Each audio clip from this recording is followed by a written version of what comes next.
मध्य प्रदेश की अग्रणी company zero plus private limited ने अपनी विचारधारा स्वस्थ नारी सशक्त भारत के अनुरूप अपने बहुप्रतीक्षित उत्पाद संपूर्ण भारत में लॉन्च किए हैं। Company pride wing sanitary pads एवं बेबी सॉफ्ट हैप्पी पैंट्स का सफलतापूर्वक विपणन आरंभ कर चुकी है। कंपनी का उद्देश्य कम मूल्य पर उच्च गुणवत्ता के उत्पाद समस्त भारतीयों को उपलब्ध कराना है। कंपनी के ग्रुप डायरेक्टर राहुल जैन स्वदेशी भारत एवं वोकल फॉर लोकल के अंतर्गत समस्त भारत में कंपनी की उपस्थिति दर्ज कराना चाहते हैं। कंपनी का मुख्य ऑफिस मध्य प्रदेश के इंदौर शहर में स्थित है। सतना शहर का इकलौता फ्लाईओवर कागजी बाजीगरी में सिमट कर रह गया और राजनीति का मुद्दा बन चुका है। दरअसल इस फ्लाईओवर का शिलान्यास 2016 में भाजपा सरकार ने किया था और 2018 में इस फ्लाईओवर को पूरा होना था। लागत 18 करोड़ थी, मगर आज तक काम अधूरा है। हालांकि अधूरे फ्लाईओवर का लोकार्पण भी हो चुका है। पूर्व मुख्यमंत्री कमलनाथ ने सितंबर 2019 को फ्लाईओवर का लोकार्पण कर दिया था और अब लागत बढ़कर 36 करोड़ हो चुकी है, मगर आज भी फ्लाईओवर अधूरा है और आम जनमानस जाम का झाम झेल रही है।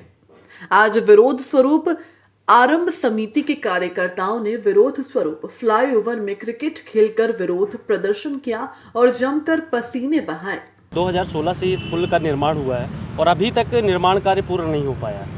यहाँ आए दिन जो है दुर्घटनाएं होती हैं, लोग, हमारी शहर की जनता परेशान हो रही है। आज देख रही कि आखिरकार हम इस ब्रिज पुल में कब अपना वाहन चला पाएंगे, इस ब्रिज पुल को कब हम बनते हुए देख सकते हैं। तो इसी सोच को हम एक अनोखे प्रदर्शन के रूप में सरकार तक अपनी मांग को पहुंचाना चाह रहे हैं कि जल्द से जल्द पुल का निर्माण किया जाए और हमारे शहरवासियों को एक अच्छी सौगात मिले।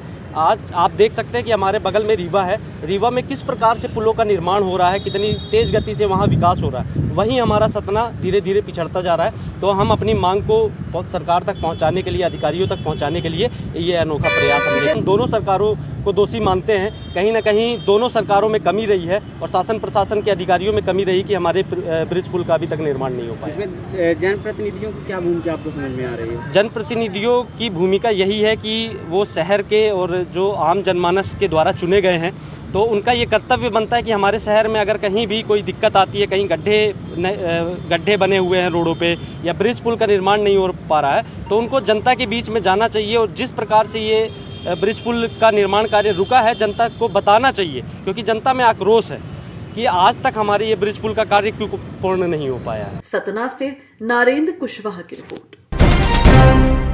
माधोगंज चौराहे पर राष्ट्रीय अनुसूचित जाति एवं अनुसूचित जनजाति आयोग की सदस्य व पूर्व सांसद डॉक्टर अंजू बाला का पूर्व भाजपा जिला मंत्री मनोज हिंदू के नेतृत्व में उनके समर्थकों ने फूल मालाओं से जोरदार स्वागत किया तथा बंधन हॉस्पिटल के संचालक प्रिंस कुमार वर्मा ने एक रमणीक श्री राम दरबार का स्मृति चिन्ह भेंट कर उनको सम्मानित किया। स्वागत करने वालों में राम नरेश आर्य, दीपू सिंह, अर्कवंशी, महेंद्र कुमार वर्मा, गुड्डू सिंह, पवन कुमार, सुशील सिंह आदि तमाम लोग मौजूद रहे। माधोगंज से संकेत अस्थाना की खबर। जगदलपुर बोधघाट टीआई धनंजय सिन्हा ने बताया, कल रात 1 बजे करीब सूचना मिली थी, एक युवक को चाकू से गोदकर घायल किया। पुलिस रवाना कर घायल व्यक्ति को अस्पताल में भर्ती कराया गया। संतोषी वार्ड का अजय अधिकारी, आकाश नगर का रहने वाला रोहित फोटो खींचने को लेकर वाद विवाद हुआ। इस पर आवेश में आकर रोहित चक्रवर्ती ने अजय अधिकारी को चाकू मारकर घायल कर दिया। घटना की सूचना मिलने के बाद तत्काल एफआईआर की गई। आरोपी की गिरफ्तारी के लिए टीम रवाना की गई। आरोपी को हिरासत में लेकर पूछताछ कर अपना गुनाह कबूल कराया गया। उसके पास से हथियार जब्त कर माननीय न्यायालय में पेश किया गया। कल रात्रि तकरीबन 1 बजे सूचना मिली थी कि संतोषी नगर वार्ड में किसी युवक को चाकू मारकर घायल कर दिया गया है। इस पर हमारी टीम 112 की टीम घटनास्थल पहुंचकर घायल युवक को हॉस्पिटल में एडमिट कराया था। सूचना तस्दीक पर ज्ञात हुआ कि संतोषी वार्ड का निवासी अजय अधिकारी और आकाश नगर का रहने वाला रोहित चक्रवर्ती, इनके बीच फोटो खींचने को लेकर कुछ कहासुनी हुई थी, जिसके बाद इन दोनों के बीच में वाद विवाद लड़ाई झगड़ा हुआ, जिस पर आवेश में आकर रोहित चक्रवर्ती ने अपने पास रखे चाकू से अजय अधिकारी को मारकर घायल कर दिया है। अजय अधिकारी को तत्काल हॉस्पिटल में एडमिट कराया गया है, जहां उसकी स्थिति गंभीर बताई गई थी और घटना की सूचना मिलने के बाद तत्काल जो है FIR की गई है और आरोपी की गिरफ्तारी के लिए टीम रवाना की गई थी, जिस पर अपराध पंजीबद्ध होने के कुछ देर के बाद ही आरोपी को हिरासत में ले लिया गया था, जिससे पूछताछ करने पर उसने अपना अपराध करना कबूल किया। जगदलपुर से राजेश प्रसाद की खबर।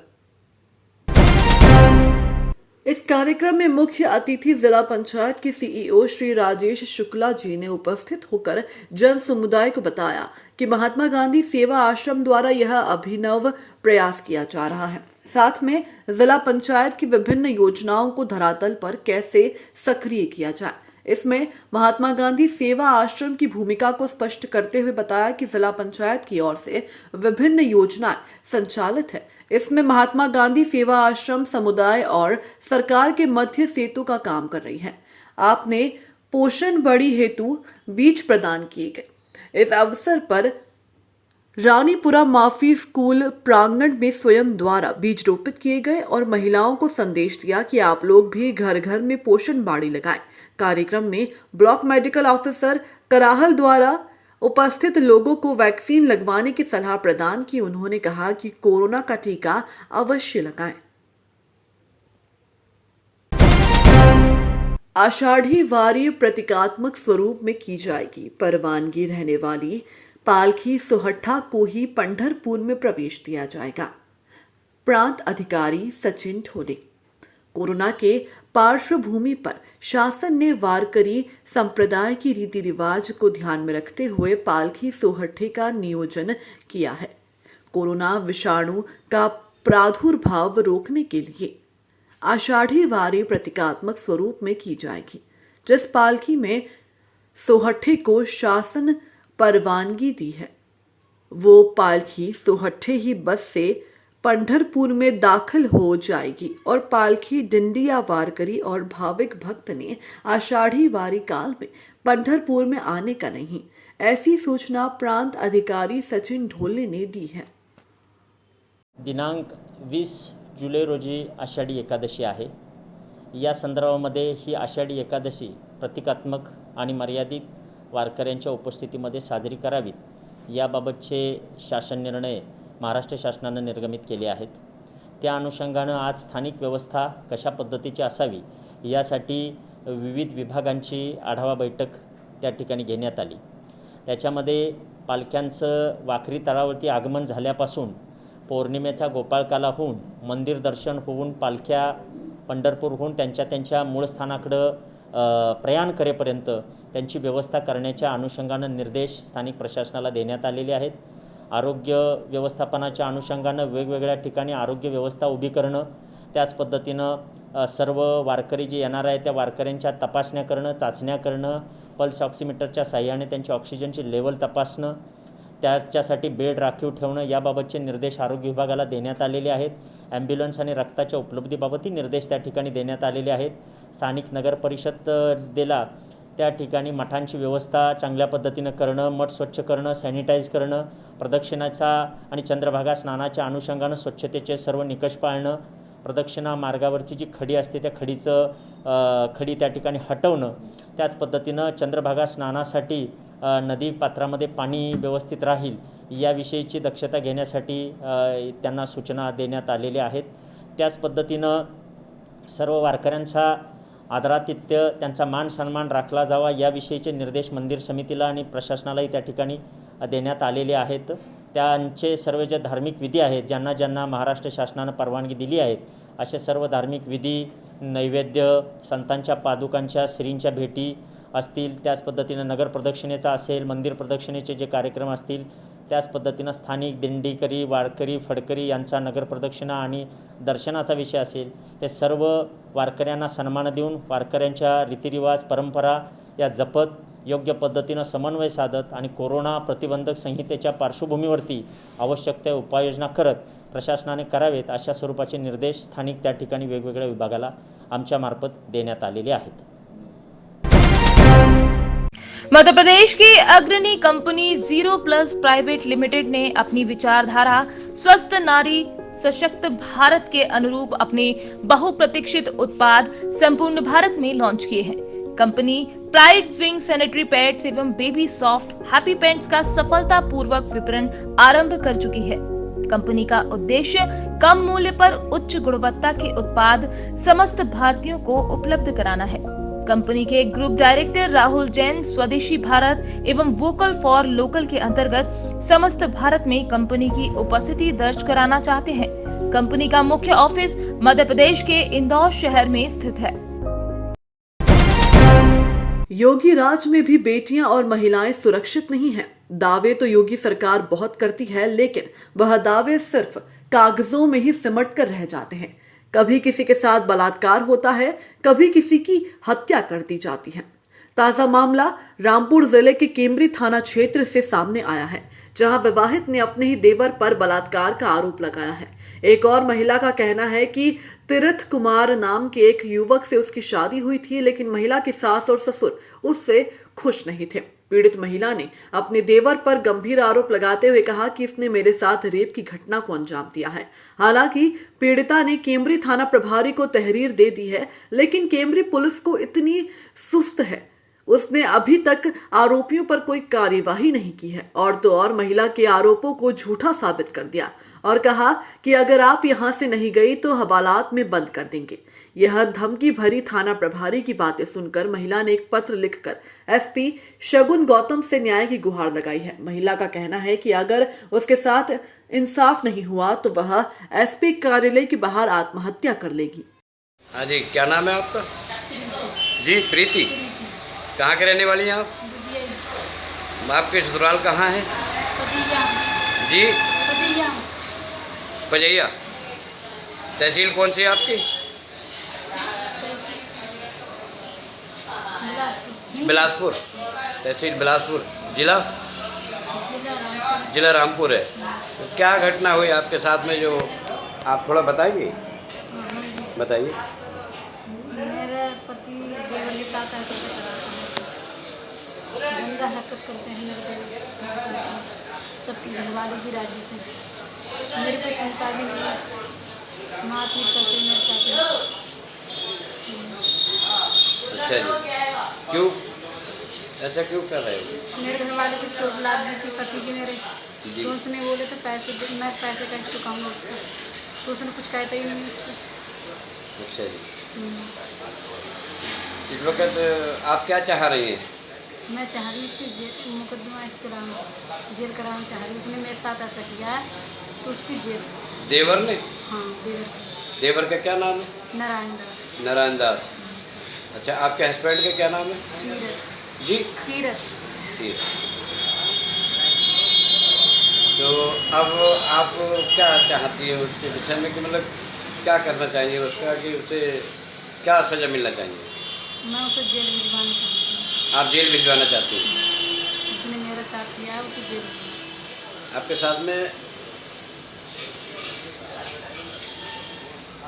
आपके साथ में क्या व्यवहार किया उन्होंने? गंदी हरकत करता है उससे मेरे साथ। अच्छा, कितनी बार उसने मतलब ये प्रयास किया? जब उसकी मन में आती है, जब करता है वो चला जाता है। घर वाले कुछ बोलते नहीं उससे। अच्छा जी, यानी घर वाले कोई कुछ नहीं कहता? कोई कुछ नहीं कहता। कितने परिवार में लोग हैं आपके ससुराल में? हमारे ससुराल में ऐसे हैं 7 लोग, 7-5 लोग। जो आपके पड़ोस में जैसे रहते हैं वो भी आपके मतलब ससुरालियाँ हैं? हाँ। खानदानी उसके? उसके बाप 4 भैया हैं। अच्छा, उनके आपके हस्बैंड के पिता हाँ। जो है 4 भाई हैं? 4 भाई हैं। खानदान तो बहुत बड़ा है उसका। तो आपको पुलिस ने कुछ, आपने पुलिस से कहा? बहुत कुछ बोला था सर, बुलाते हैं कुछ कहते नहीं हैं। अच्छा, तो आप थाने आई थी क्या? कैमरी आए थे सर, थाने में कुछ सुनवाई नहीं होती है। अच्छा, क्या कहे इन लोगों ने, थाने वालों ने? मुझे कहते हैं तू भी जेल जाएगी, तेरे बाप भी जेल जाएगा, उसका कुछ नहीं होगा। अच्छा, उसका कुछ नहीं होगा। ये किसने कहा था आपसे? जिस सर ने इनने कहा पुलिस वाले। जो आपके हल्के में जाते हैं उन्होंने कहा? रामपुर से राजीव कुमार की रिपोर्ट। 1 जून से प्रदेश व्यापी आंदोलन के चलते हड़ताल में बैठी आशा कार्यकर्ताओं में 3 की हालत बिगड़ गई। मेहर के सिविल अस्पताल के सामने धरने पर बैठी आशाओं में कुछ आशाएं भूख हड़ताल पर भी हैं। सिविल अस्पताल के डॉक्टर ने जब बीमार आशाओं को भर्ती होने को कहा तो उन्होंने 2 टुक मना कर दिया। इसके बाद मौके पर एसडीएम सुरेश अग्रवाल पहुंचे और उनकी समझाइश के बाद बीमार आशाओं को भर्ती कराया जा सका। अपनी मांगों को लेकर आंदोलन कर रही आशा कार्यकर्ताओं की अब जान पर बनाई है। उनके भाई प्रदेश के मुखिया शिवराज सिंह चौहान अपने बहनों की अब तक सूध नहीं ले रहे हैं। आशा कार्यकर्ताएं 1 महीने से आंदोलन की राह पर है। मेहर में कुछ आशाएं भूख हड़ताल पर भी बैठी हैं। इनमें से आज 11 आशा वर्कर्स की तबीयत बिगड़ गई, मगर 3 की हालत गंभीर हो गई। एसडीएम की समझाइश के बाद बीमार आशाएं सिविल अस्पताल में भर्ती हुई। सभी चर्चाएं की गई, उनको बताया गया है कि जो अनशन में बैठे हैं उनकी तबीयत खराब हो रही है, उनको एडमिट करके इलाज किया जाएगा। यदि आपको अनशन अभी आगे रखना है, जो स्वस्थ वो अनशन में बैठ जाएं, आपका अनशन खत्म नहीं हो रहा है। यदि आप खत्म करें तो खत्म कर दें, लेकिन यदि आप चाहते हैं अनशन चलता तो चलता रहे। आशा का कहना है कि उन्हें यहीं पर इलाज मुहैया कराया जाए। क्या गाइडलाइन है, क्या उन्हें इलाज मुहैया कराया जाए? शासन का गाइडलाइन ये होती है, जो बीमार होता है उसका इलाज अस्पताल के अंदर होता है, बाहर नहीं किया जाता। तो प्रदेश स्थिति मांगे हैं, उनको पता है, प्रदेश स्तर पर बात चल रही है।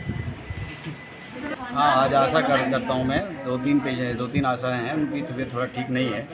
उनको हमने भर्ती करने की सलाह दी है, किंतु उनके द्वारा सभी के द्वारा मना किया जा रहा है। तो हमने प्रशासनिक में एसडीएम सर को इन्फॉर्म कर दिया है और उन्होंने लगभग बोला कि 1 घंटे 1.5 घंटे में वो आ रहे हैं और वो बात करेंगे।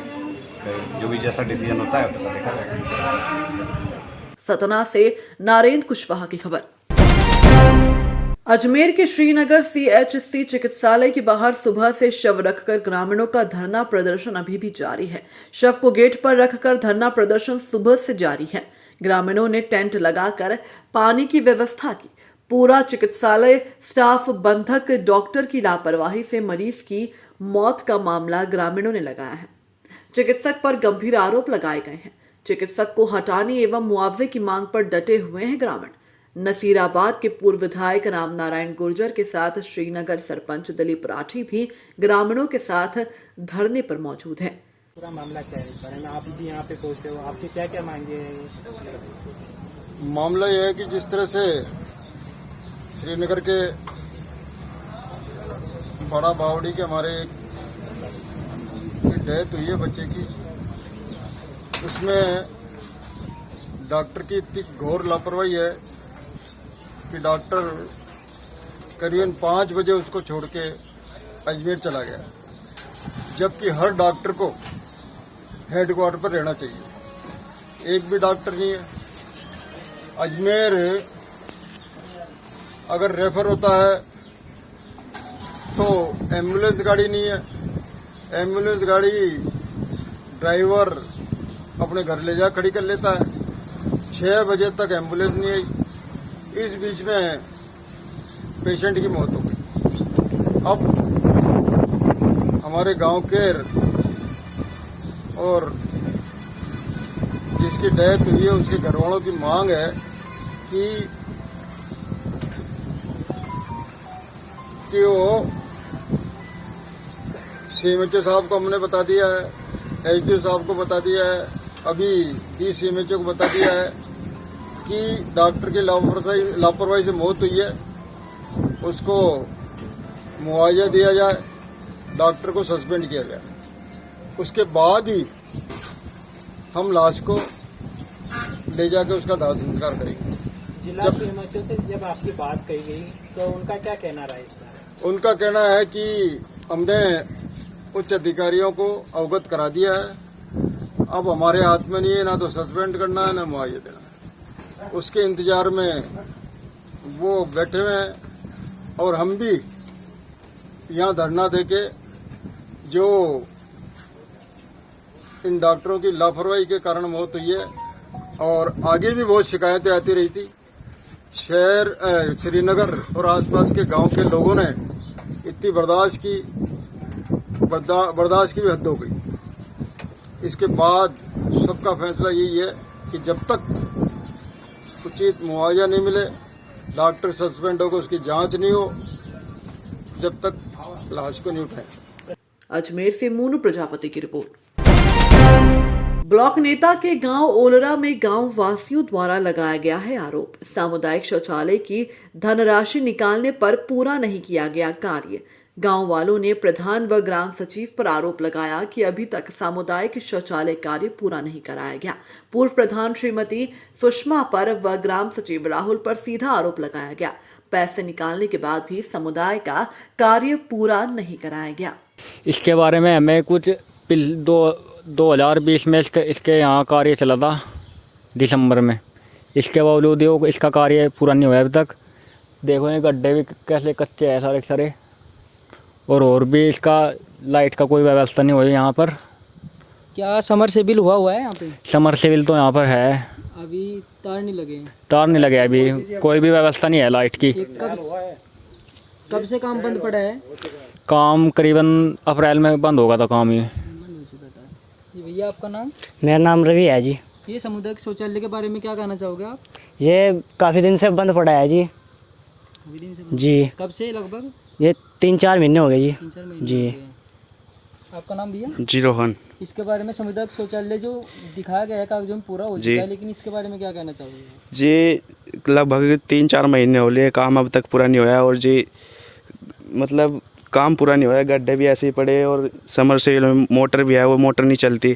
हमने ट्राई करके देखा था उस पर, जनरेटर पे मोटर नहीं चलती, और पाइप वाइप सब ऐसे ही पड़ा है। तो जी गड्ढे भी नहीं पूरे हुए, ईंट आट सब कुछ नहीं आया, सीमेंट कुछ नहीं। इस योजना से पहले आपके गाँव का जो प्रधान था उसका क्या नाम था? जी मोहर सिंह जी प्रधान, उसकी पत्नी थी श्रीमती सुषमा। अच्छा, जो प्रधान जमीन पे ये सामुदायिक शौचालय बना है, किसकी जमीन पे बना है? जी हमारी जमीन पे बना है। जमीन पे बना जी हमने दान किए थे, वो पूरे गांव में मतलब किसी ने जगह दी, तो हमने यहाँ जगह दे दी थी ना। हमने इसका कोई पैसा लिया है जगह देने का या कुछ भी नहीं लिया। तो जैसे कि सामुदायिक शौचालय रुका हुआ है, आपने इसका विरोध नहीं किया कहीं पे? विरोध सर कहाँ करते, विरोध करने के लिए आवाज़ ही नहीं उठती कुछ भी। प्रधान को नहीं बोला आपने किसको करा? जी प्रधान कुछ क्या उल्टी हमें कहता है।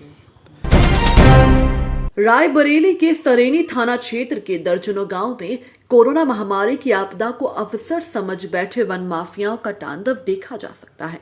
आपको बता दें कि सरेनी थाना क्षेत्र के दर्जनों गांव में अवैध कटान चरम सीमा पर है। वन माफिया क्षेत्र में प्रतिबंधित आम, महुआ, नीम, शीशम आदि वृक्षों पर आरा चलाने से बिल्कुल भी नहीं घबरा रहे। वह लगातार क्षेत्र में हरियाली उजाड़ने पर तुले हुए हैं। वन विभाग की मिलीभगत से वन माफियाओं के हौसले बुलंद हैं। वन माफिया खुलेआम दिन और रात लगातार क्षेत्र में प्रतिबंधित वृक्षों को नेस्तानाबूद करते जा रहे हैं। हल्का दरोगाओं की मिलीभगत से क्षेत्र में लगातार वन माफियाओं का तांडव बढ़ता जा रहा है। एक तरफ जहां कोरोना महामारी में पूरे देश में ऑक्सीजन की भारी किल्लत देखने को मिल रही है, तो वहीं रायबरेली के सरेनी में वन माफियाओं के द्वारा ऑक्सीजन देने वाले वृक्षों को नेस्तानाबूद किया जा रहा है। सरेनी चौराहे से जैसे ही प्रतिबंधित लकड़ियों से लदी ट्रैक्टर, ट्रॉली और पिकअप गाड़ियां गुजरती है, वैसे ही वहां खड़े दरोगा और पुलिसकर्मी पीछे लग जाते हैं और आगे जाकर वन माफियाओं से पैसे लेते हैं और अपनी जेब गर्म कर वापस लौट आते हैं। सरेनी पुलिस का यह कारनामा सालों से देखा जा रहा है। प्रदेश की योगी सरकार पुलिस व्यवस्था को चुस्त दुरुस्त बनाने के लिए तरह तरह की व्यवस्थाएं कर रही हैं, तो वहीं सरेनी थाने में तैनात दरोगा और सिपाही सरकार के मंसूबे पर पानी फेरने का काम कर रहे हैं। यदि जल्द ही स्थानीय प्रशासन और वन विभाग नहीं जागा तो वन माफिया क्षेत्र को हरियाली मुक्त कर देंगे। ऐसा ही एक मामला बुधवार को प्रकाश में आया, जहां बेखौफ वन माफिया द्वारा प्रतिबंधित हरे नीम के पेड़ पर इलेक्ट्रॉनिक आरा चलाते हुए जमींदोज कर दिया गया। मामला थाना क्षेत्र के अंतर्गत देवखेड़ा मजरे गोपाली खेड़ा का है।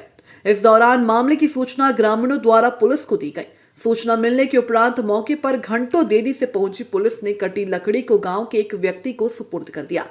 हल्का इंचार्ज अजीत प्रताप सिंह ने बताया कि सूचना मिली है, बगैर परमिट के हरा प्रतिबंधित पेड़ काटा जा रहा था। लक्कड़ कट्टे के खिलाफ कठोर कार्यवाही की जाएगी। स्थानीय लोगों का तो यहां तक कहना है कि क्षेत्र में अवैध कटान, अवैध खनन और अवैध शराब का कारोबार दर्जनों गांव में पुलिस की जानकारी में फल फूल रहा है। रायबरेली से रमाशंकर शुक्ला की रिपोर्ट।